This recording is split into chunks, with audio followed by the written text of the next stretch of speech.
सुन 18 श्री भागवत सुनन को पुराण उनको धरी राख। और सबसे बड़ी जो बात है, पांचों जो इंद्रिय पंच प्रवाह विद्या है सो इनको मार कहते हैं जो शास्त्र के वचन हैं। ऐसे करके पूरा अर्थ श्री सूरदास बाबा ने अपने संग के सब वैष्णवन को साथियों को समझा। मेरे प्रियजनों, अब यह शास्त्र को जो वचन कहो, सूरदास जी कह रहे हैं कि शास्त्र को जो वचन है वो क्या है। आप सब जानते हैं इन बातों को, बस समझने का फेर है। पतंग मातंग कुरंग भ्रंगो मीना हताशं धरेव पंचो एक प्रमादे सकथम न हन्यते य सेवते पंच भरेव संच भरेव पंच। ये पतंगा हो ना, प्रेम पतंगा को सिर्फ एक विषय हो, नेत्र को विषय, और पतंगा अपने नेत्र के विषय करके दीपक में जाके मरे। दीपक में जाके मरे ना, दीपक में जाके लपटे और मर जाए, जल जाए। हाथी को एक विषय हो, हाथी स्पर्श के कारण, स्पर्श सुख के कारण अपने मृत्यु में जाए, क्योंकि वह को स्पर्श सुखों का दोष है। कुरंग, कुरंग यानी मृग, वाकु भी एक ही विषय लगे भयो श्रवण को, हिरण। और सुनने को बड़ो आनंद है। कुछ कोई तान बजावे, वीणा बजावे तो वो आनंद से सुने, फिर भले वाके कोई प्राण ले ले और ऐसे ही वाकु आ जाए, वाकु संगीत में मगन की हो जाए, वाकु बंद कर दी हो जाए, बेचारो एक विषय के कारण मर जाए। भ्रंग, भौरा, वाकु भी एक विषय लगे है। गंध, भ्रमर, पुष्प के ऊपर खुशबू, सुगंध की खुशबू जो है, सुगंध गंध लगे कि नहीं, भ्रमर मडरातो रहे भाई की तरफ, मडरातो बैठो बैठो, बाकी गंध लेतो रहे, और गंध लेके सूर्य अस्त हो, पुष्प बंद हो जाए, प्रातः काल वाके प्राण निकल जाए। एक गंध के कारण, एक दोष के कारण, एक विषय के कारण। और मीन यानी मछली, मछली को दोष क्या है? जीविया। बस वाको खाना चाहिए, और खाने में कांटो लगे हुए वो आपको नजर नहीं आ रहा, वो आटे की गोली नजर आ रही, और जैसे ही वो आटे को गोली पकड़े से फंस जाए और सामने वालों को ले जाएगा। तीसरी है। तो सूरदास जी कह रहे हैं कि भैया वैष्णवो, ये पांच जो जीव हैं, इन पांचों को एक एक विषय लगे भयो और प्राण गए, लेकिन मनुष्य को तो पांचों विषय लगे रहे, या को रक्षा कौन करे हो। मनुष्य तो सब दोषन से लगे, सब दोषन लगे रहे मनुष्य में। नेत्र को दोष, कोई को देख हुए कोई आदत, देख हुए को सुख मिले, अपन को वो देख हुए में अच्छा लगे। गंध ले लो, आह क्या, स्पर्श सुख, ये भी ले लो। तो जिव्या रस, वो पहले वाले ठीक नहीं था, वो वाला रेस्टोरेंट, वो वाले में चले। जिव्या रस लगे हो ना,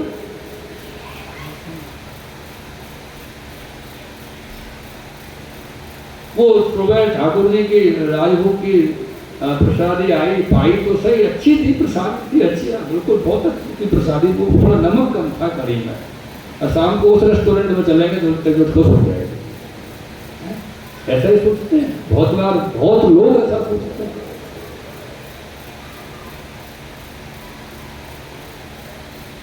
जिव्या का लगा हुआ है, श्रवण का लगा हुआ है।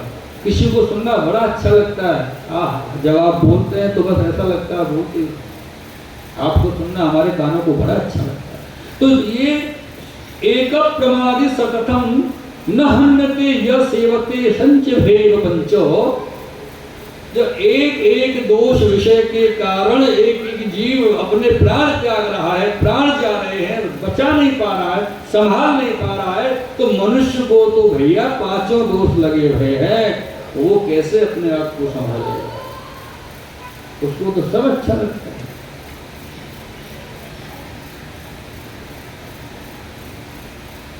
ये एक एक विषय थे मरे, और चौपड़ में सबसे जो छोटो दाव है वो है 3 काने। हवा को कोई चाहे नहीं। ये 3 काने कौन से? ऐसे ही जो 3 काने मानव जीवन में हैं वो है 3 गुण। वो है तामस, राजस और सात्विक। ये माया के गुण हैं। इनको नहीं चाहना चाहिए, लेकिन सब इनके ही वशी हो। और ये जो संसार है वो चौक है, चौपड़ को चौक जो हो गए फैले हुए। और सबसे बड़ी बात यहाँ सूर बाबा कह रहे हैं कि चतुराई सो डाल। यहाँ में जो चौपड़ अपन को डालनी है ना बोटी, चतुराई से डालनी है, नहीं तो शीराधे।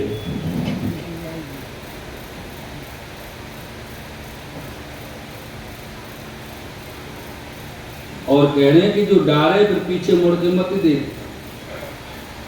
तो जैसे चौपड़ में जीव अपनी शुद्ध बुद्ध भूल जाए, मगन हो जाए, तो सब ठगे हो गए।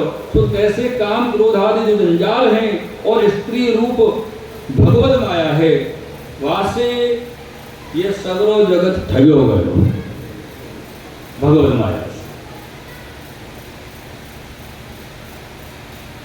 तो तैसे ही चौपड़ खेल के हार के सब 2 हाथ झाड़ के मनुष्य उठ जाए, तैसे ही ठाकुर जी के पद कमल के भजन में ना 2 हाथ झाड़ के या मनुष्य ने दे कोई। ऐसा भाव सूरदास बाबा यहाँ प्रकट किए।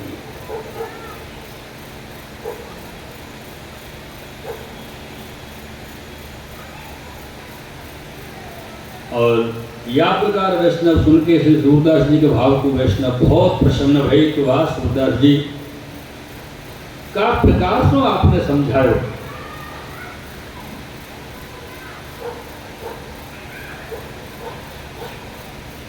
आगे जब भी कभी श्री आचार्य जी और सूरदास जी आते विराजते, सूरदास जी श्री आचार्य जी को दंडवत करते, तो आचार्य जी सूरदास जी को सूर सागर कहते। सूर सागर कारण कि सागर जो समुद्र है वहां में सगरे पदार्थ हों, और सूरदास जी के हृदय में लीला के सगरे भाव स्थित हैं। तो ज्ञान वैराग्य के अनेक प्रकार के, भगवान के सब अवतार के अनेक प्रकार के पद से सूरदास बाबा किए। और जहाँ तहाँ लोग उनके पद को सीख जाते हो गाते। एक समय तानसेन ने सूरदास जी को एक पद अकबर के सामने गाय दिया। ये सब जानो भक्त के लक्षण। जो पद गायो ये अकबर बादशाह तो वावड़ो हो गए आनंद में। और वो कहे कि कौन को पद है, तो बोले ब्रज में रहे गोवर्धन में सूरदास जी उनको नाम है, उनको पद है। तो बोले बुला। तो ये अकबर दिल्ली से आगरा आए। आगरा में अपने मनुष्य को कहो मथुरा में ब्रज में जाके ढूंढ के आए। तो बोले ब्रज में तो है ही नहीं, पता चली सूरदास बाबा मथुरा विराजे हैं। तो मथुरा में खोजबीन करी, 2-4 लोगों ने कही वहां दूर से नजर रखी, कोई नजदीक नहीं है। जब वहाँ खबर मिली वहाँ विराजे सूरदास जी, अपने 6, 7, 8, 10 लोगों को भेज के सूरदास जी को बुलवायो बादशाह ने, और खूब सम्मान कियो। सूरदास जी से कहीं कछु सुनाओ, आप विष्णु के पद गाते हो, कुछ हमको नहीं सुनाओ। मन रे तू कर माधव सौंपे, ये पद सूरदास जी ने अकबर के सामने कहे। ये पद को जो श्रवण कियो तो देशाधिपति अकबर प्रसन्न हुए, और उनके मन में ऐसा विचार आयो कि वैसे तो ये विष्णु भक्त हैं, तो चलो इनकी कुछ परीक्षा कर ली जाए, देखें क्या होता है। तो आने की ऐसा हो बाबा, मेरे यहाँ बहुत कवि और कवैया आवे, और जो भी आवे वो सब मेरो यश गावे। कछु आपो मेरो यश गाओ, बाकी मन में विचार आयो कि मेरो यश गाएंगे, कछु लेने की इच्छा होगी तो गा देंगे।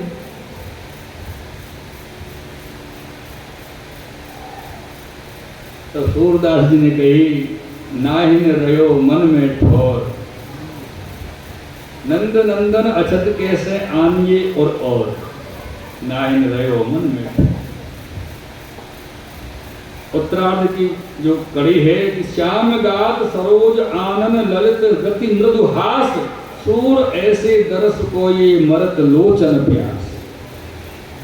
जब ये पद सूरदास जी ने गायो, अकबर के मन में आए कि इनको कोई जरूरत नहीं है, ये तो पूर्ण आनंद में, श्री भगवद आनंद में रहे हैं। पर बाकी मन में दृष्टि में ये आयो कि सूरदास जी के नेतृत्व तो है ही नहीं, और इनने पद में कहो कि मरद लोचन प्यास, ऐसे दरसूर ऐसे दरस को मरद लोचन प्यास। तो ये लोचन कहां से आए? इनके तो नेत्र तो है ही नहीं। तो तुमने ये कहा जाएगा सूरदास जी? तो सूरदास जी कहें कि लोचन जो आपको दिखाई दे रहे हैं ये सबके पास है, पर इनको भगवान के दर्शन की प्यास नहीं है। और जो भगवान के दर्शन के प्यासे नेत्र हैं तो सदा भगवान के पास ही रहे, वो बाहर दिखाई नहीं दे रहे। ये बात सुन के अकबर सूरदास जी के सामने हाथ जोड़ के प्रणाम किया और नतमस्तक भयो और बहुत द्रव्य भी देवी लगियो। तो सूरदास जी ने कही मुको आवश्यकता नहीं है। तो अकबर ने कही महाराज कछु जो है बाबा हमको सेवा बताओ कि हम कछु सेवा आपकी कर सकें। तो सूरदास जी ने कही आज पाछे हमको कबो फिर बुलाइयो मत, ये तेरी सेवा है। और दूसरी बात बुलाइयो मती सो ठीक है, तो अयो मती यानी हमसे कबो मिलियो मती, ये दीजियो हम। अब ऐसे कह रही तो अकबर को बुरा लगना तो सहज बात है, पर अकबर को वो बात बुरी नहीं सूरदास जी। क्यों कि अकबर मलेच्छ तो હતો, मुसलमान राजा हो, मलेच्छ हो, पर ये योग भ्रष्ट से मलेच्छ भयो। पूर्व जन्म में ये बाल मुकुंद नाम को ब्रह्मचारी है अकबरवाद, और एक ऐसे अपराध ये बनो कि जब दूध पी रहे ना, तो दूध गाय को भैंस को पीते हो ना, सब पीते होंगे, ज्यादातर तो गाय भैंस का जाना है तो थैली को पीते हो, अमूल दूध पीता है हिंदी, ऐसा हो गए भाई। गाय की सेवा बंद करा दी जाएगी हमारे। अगर ये ना होतो तो गाय की सेवा तो करते लोग, सेवा करते तो दूध मिलता, सेवा के भाव से ना करते तो दूध के लोभ से तो करते। तो जब ये दूध पी रहे तो बाद में ये बिना छाने दूध पी गए, और वह दूध में गाय को रोम यानी बाल चले गए उनके पेट में। ज्यादातर कहो कि जैसे गाय को दूध अपन निकाले ना, तो बाकी जो एन होए, वह एन में जो बाल रोमावली हो, वहां से बाल झड़ जाए दूध में। तो गाय को दूध सदैव छान के लेना चाहिए, बगैर छाने कबो प्रयोग में नहीं लेना चाहिए, क्योंकि गाय की हो गई हो गई।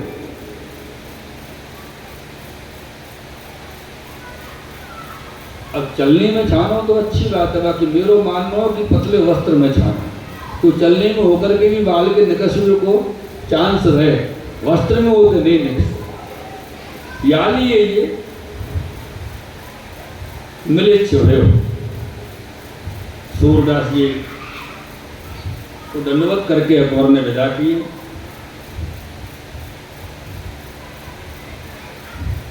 अब सूरदास जी तो वहां से आए, पर अकबर के मन में उतावली लगी रही, तो वन में सूरदास जी के पद की खोजबीन शुरू करी, और एक बात कही कि जो कोई सूरदास जी के पद मेरे पास लेके आवे वो वाकू में मुद्रा दूंगो, मोहर दूंगो, रुपया मोहर।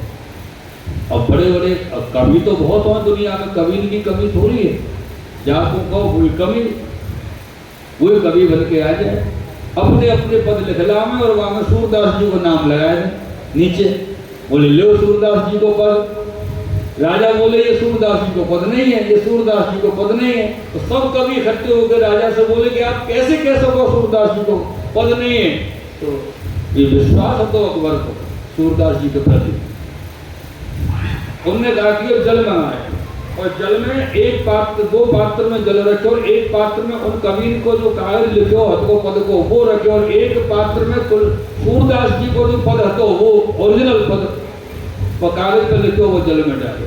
उनको कागज जल में डूब गए और सूरदास जी को तैरते रहे। तब इन्हें कही कि जो कोई भगवत आनंद सूरदास जी को जैसो करेगो, सूरदास जी की कृपा जा पर होगी, सूरदास जी को जैसो भाव रखेगो, सूरदास जी के पद को हृदय से गावेगो वो ऐसे ही तैरेगो और जो उनको गलत करेगो वो ऐसे ही डूब जाएगा।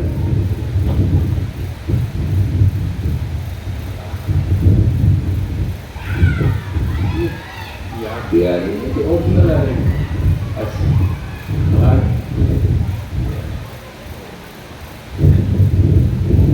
मेरे प्रियजनों,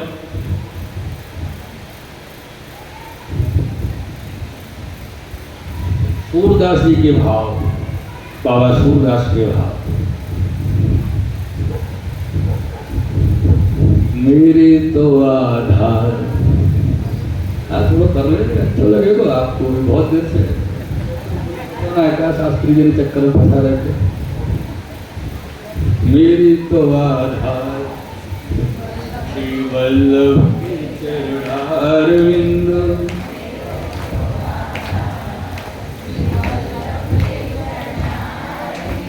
वल्लभ के चरणारविंद, श्री विठ्ठल के चरणारविंद,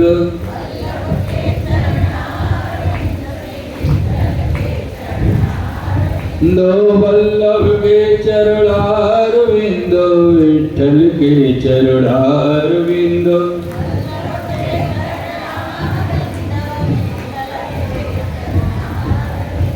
मेरी तो आधार श्री वल्लभ के चरणारविंद,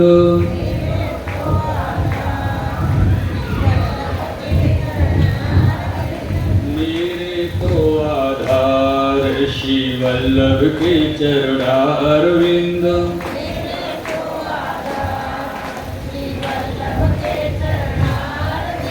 वल्लभ के चरणारविंद, विठ्ठल के चरणारविंद,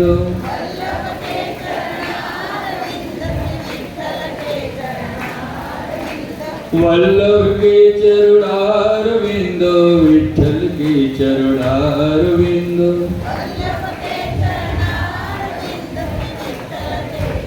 चलो कोई बात नहीं, हमको ऐसा लग रहा है पीछे वाले चाय पी के नहीं आए, सुस्ती आ रही है थोड़ी सी। मैं भगावे के लिए तो आपको श्री महाप्रभु जी को नाम लगाया पर लेंगे नहीं, कोई बात ले तो अच्छा। चलो दोबारा करें अपन। श्री वल्लभ के चरणारविंद, विठ्ठल के चरणारविंद,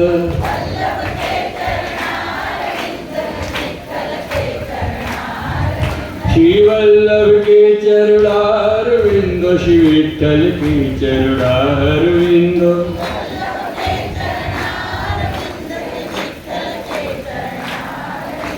मेरो जीवन सार श्री वल्लभ के चरणारविंद,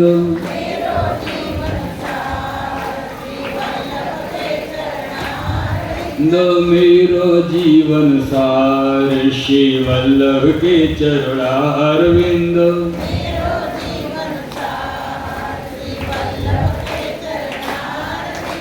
वल्लभ के चरणारविंद, विठ्ठल के चरणारविंद,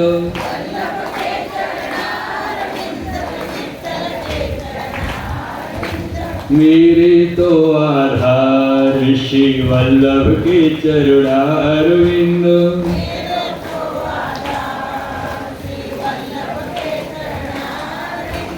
मेरे तो आधार श्री वल्लभ के चरणारविंद,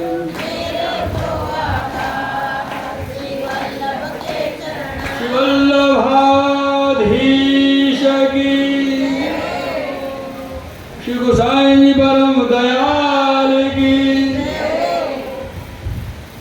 जय जय श्री राधे। मेरे प्रियजनों,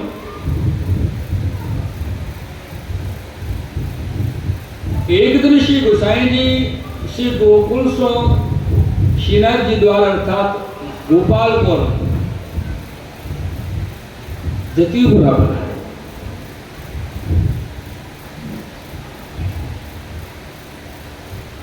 और श्री गिरधर जी आदि जो बालक है जो गोकुल में विराजे,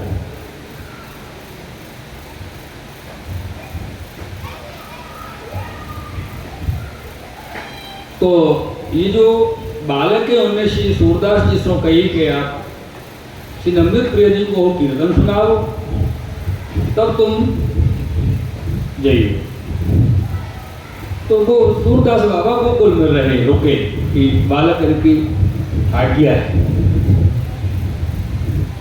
तो जब बालक की आज्ञा से आप गोकुल में रुके हैं, तब श्री गिरधर जी सो श्री गोविंद राय जी, श्री बालकृष्ण जी और श्री गोकुलनाथ जी तीनों भाई ने श्री गिरधर जी सो विनती की, कहो जो सूरदास जी को एक नियम है कि जैसो हम श्रृंगार श्री ठाकुर जी को धरावे वैसे कीर्तन पद गावे।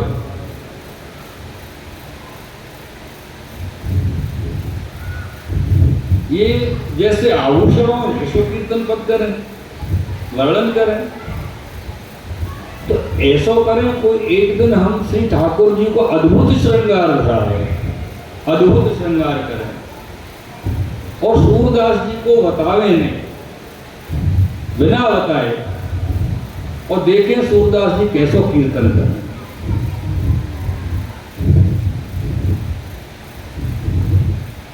तब गिरधर जी ने तीनों बालकन से कही कि ये सूरदास जी हैं, बड़े भगवती हैं, इनके हृदय में स्वरूपानंद को अनुभव है। तासो जैसो तुम श्रृंगार करोगे तैसो ही पद सूरदास जी वर्णन करके गाएंगे। या लिए भगवतीय की परीक्षा लेनी नहीं। गिरधर जी ने अपने छोटे बालकन से तीनों भाइयों से कही।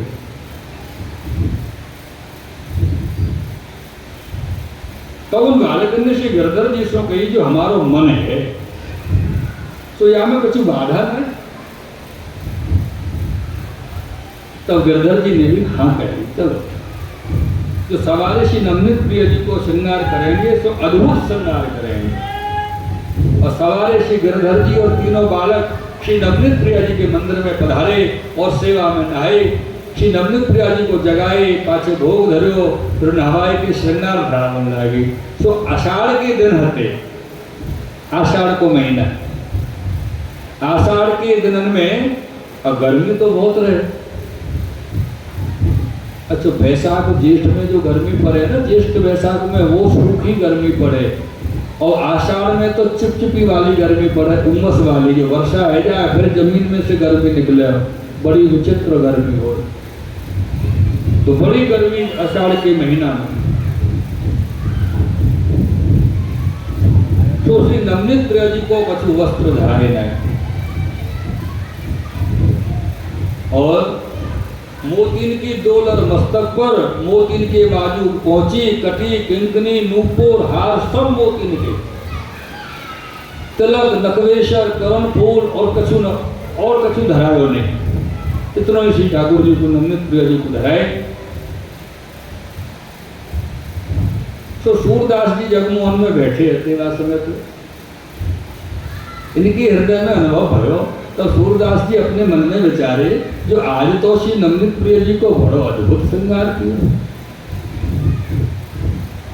ऐसा श्रृंगार तो मैंने कबू देखो नहीं और सुनो नहीं, ऐसा श्रृंगार भी ठाकुर जी को हो।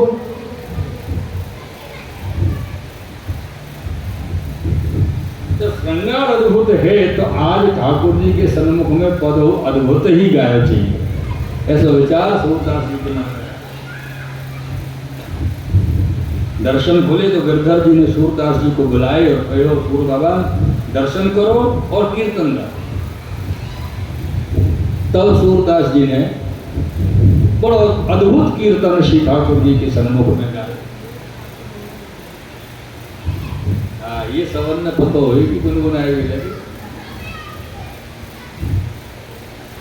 देखे री हरि नंगम नंगा,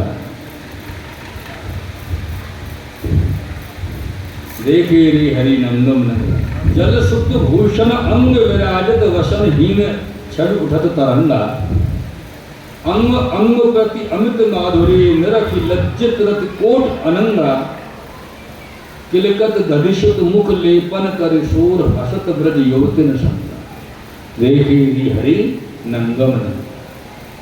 ऐसा भाव करके श्री सूरदास बाबा गाए। और ये भाव को विषय है, वर्णन को विषय नहीं, ऐसी वर्णन किया गया है। क्योंकि अपने मार्ग में भाव करके ही वृद्धि है।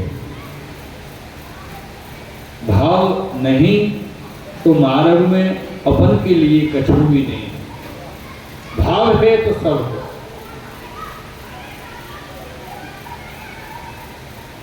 मेरे प्रियजनों, ये जब पद श्री सूरदास बाबा गाए, सो सुन के गिरधर जी आदि सगरे बालक अपने मन में बहुत प्रसन्न भये और सूरदास बाबा से कहे, जो सूरदास जी ये तुम कहाँ गाए?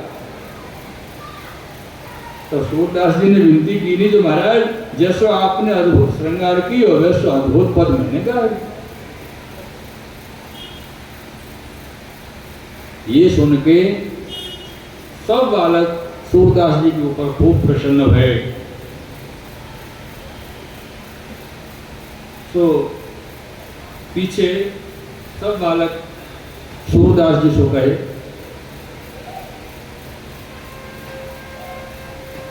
और जब ये सब गिरिराज जी पधारे तो सब समाचार श्री गोसाई जी आगे कहे।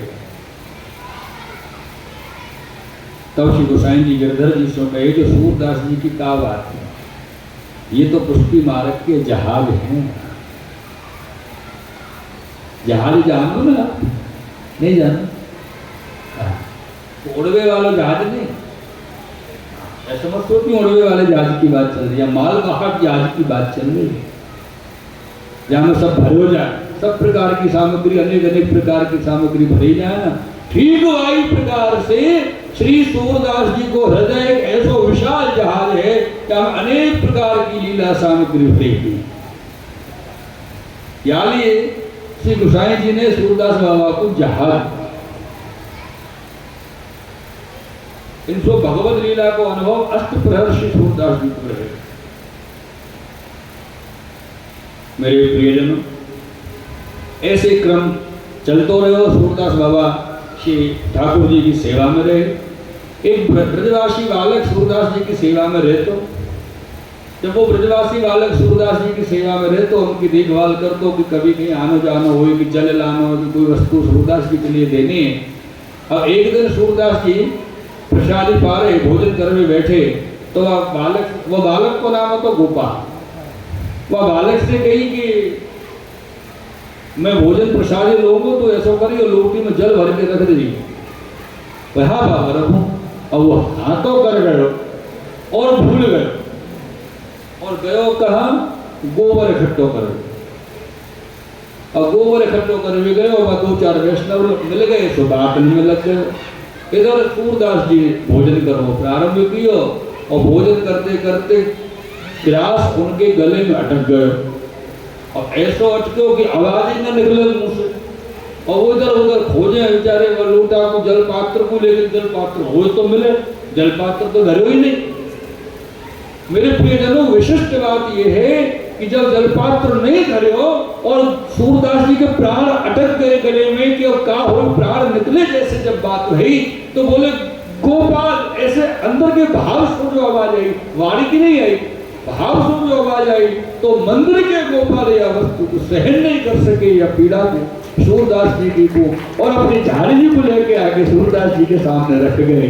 और जैसे हाथ सूरदास जी चला रहे, झाड़ी मिली, जल पियो, गिलास गले में से नीचे गए और भोजन पूर्ण भये। इधर बापू याद आई कि अरे मिचल तो रखी नहीं है बाबा के लिए। दौड़ो दौड़ो आए और देखे तो सूरदास जी भोजन कर चुके। तो बोले बाबा आपने जल कहाँ से पियो? तो बोले तू लोटा रख गए हो ना झारी मेरी। बोले मैं तो नहीं रख गए, मैं तो याद आई तो आपको जल भद्रा में आयो।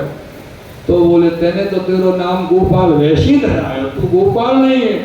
असली गोपाल तो वो मंदिर वाला गोपाल है जो मेरे लिए मेरे प्राण आगे गले में तब जल की झारी भद्रा के गए। और तेरे कारण वह गोपाल को कितना श्रम पड़ो है कि उनको मंदिर से आकर आना पड़ो मेरे लिए। मुंह को तो लगो कि तू धर गयो हो जल की झारी, जल को लूटा। मेरे प्रेमियों, तब वह गोपाल सो श्री सूरदास जी ने कही कि तू देख तो सही वो पात्र कैसो है। वह गोपाल सो जब कही तो गोपाल ने जाके देखो कि सोने की झारी है, सोने की है तो भाई गोपाल की। बोले अब वो अपने स्वापी अंगोछा परना में बांध ले और शाम को गोसाई जी जब जागे तब गोसाई जी को दे दीजिए। अब ये गयो वाकू बांध के चंद्र सरोवर गोपाल पर पहुंचो। गोसाई जी उत्थापन के समय जब जागे तो जाते से ही आने वो झारी जी बोले ये झारी मंदिर की है ठाकुर जी की। तो बोले तेरे पास कहाँ से आए? गोसाई जी को लगो ये झारी कहाँ से ले गए मंदिर में से निकाल के। तब जाने पूरी बात बताई। बोले सूरदास जी भोजन करवे प्रसादी लेवे बैठे और मुँह जल रखनो भूल गयो, उनको गलो में ग्रास अटक्यो।